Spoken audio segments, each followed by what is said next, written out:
Tapi yang mana ini? Ya, tadi setelah mendengarkan video dari Pak Ganjar, beliau menyatakan bahwa karena berani mundur dari sebagai komisaris Pertamina, tanggapannya seperti apa nih Pak? Ya karena saya kira itu kan jadi kewajiban setiap kita ketika kita ingin mewujudkan keadilan sosial bagi seluruh rakyat. Bagi saya ini adalah kesempatan untuk berjuang. Kita jadi manusia itu, sama orang bilang, jabatan itu amanah. Kita dilahirkan di masa zaman kita harus berjuang. Ini pun adalah anugerah sebetulnya. Bagi saya ini pun anugerah. Ketika saya ditempatkan di posisi seperti saat ini.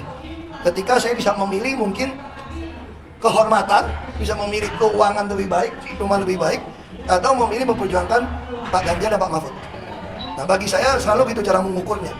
Apakah ini kehendak saya pribadi, kehendak kedagingan saya atau bukan? Ini panggilan atau bukan? Bagi saya itu sederhana saja. Ini ada pengorbanan nggak? Ada takut nggak? Ada rugi nggak? Kalau itu semua memenuhi syarat itu, maka saya akan maju, saya tahu ini panggilan. Sama kita saya putuskan masuk ke politik. Jangan saya masuk politik, saya juga takut dulu. Ini gimana hidupnya politik segala macam. Nah itu udah saya lewati.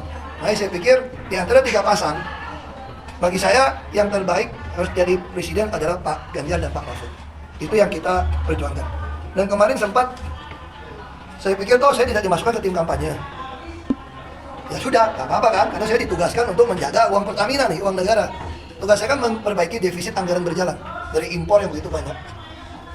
Kemudian saya melihat kok Bapak Ahoker ini mulai mengatakan saya ini bukan ke Ganjar ini. Mereka bilang Pak Tokan bingung. Nah, saya juga harus taat pada konstitusi kan. Secara undang-undang kan disebutkan. Kami ini bagian BUMN nggak boleh kampanye untuk menyuarakan apapun. Kalau mau harus mundur. Nah, saya mau mundur.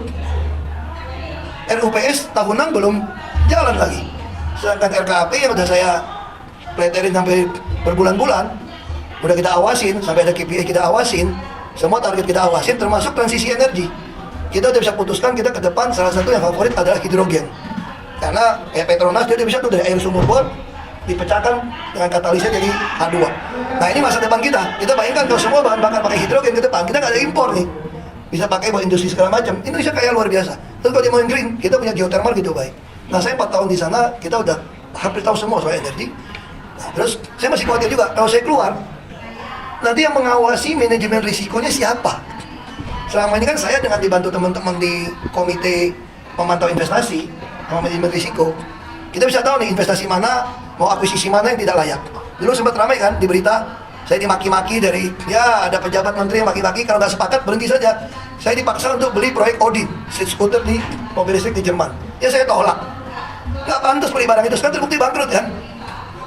Terbukti bangkrut gitu loh. Makanya saya bilang, begitu kalau saya keluar, siapa yang ngawasin nih? Teman-teman komite bilang kalau nggak ada Pak Ahok, agak repot nih yang berani ngelawan sampai atas. Ada Menteri UMN, karena struktur dari susun, harus ada direktur manajemen risiko. Ini hasil dari konsultan. Harus ada satu direktur khusus yang memantau investasi Pertamina gitu besar. Belasan miliar dolar investasi. Makanya akhirnya dipilihlah Pak Sidik yang dari, ya dulu mantan Citibank.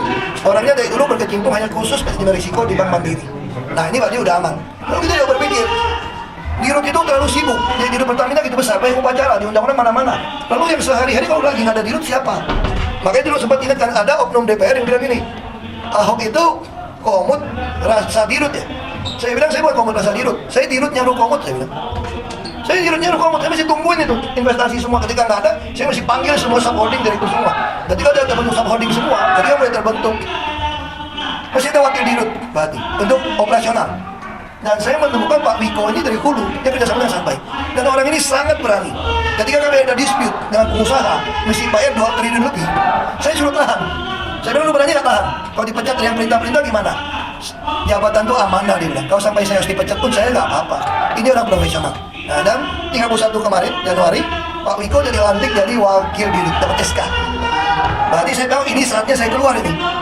RUPST sudah, dan Pertamina udah untung dalam sejarah terbesar. Tahun lalu walaupun belum diaudit ya, kami diproyeksikan bisa untung 4,3 miliar dolar. Waktu kita dapat 3,8 miliar dolar udah paling besar. Yang jadi persoalan apa sekarang? Kalau saya tidak mundur, saya sayang bonusnya dong. Dan BUMN ini berhak terima bonus dari keuntungan 1-1,3%. Jadi bayangin kalau dari 4,3 miliar dolar kan, maka di situ saya tahu. Berarti saya harus keluar.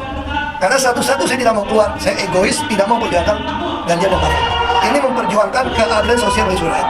Maka saya harus keluar untuk melakukan perjuangan ini. Itu sih sebetulnya.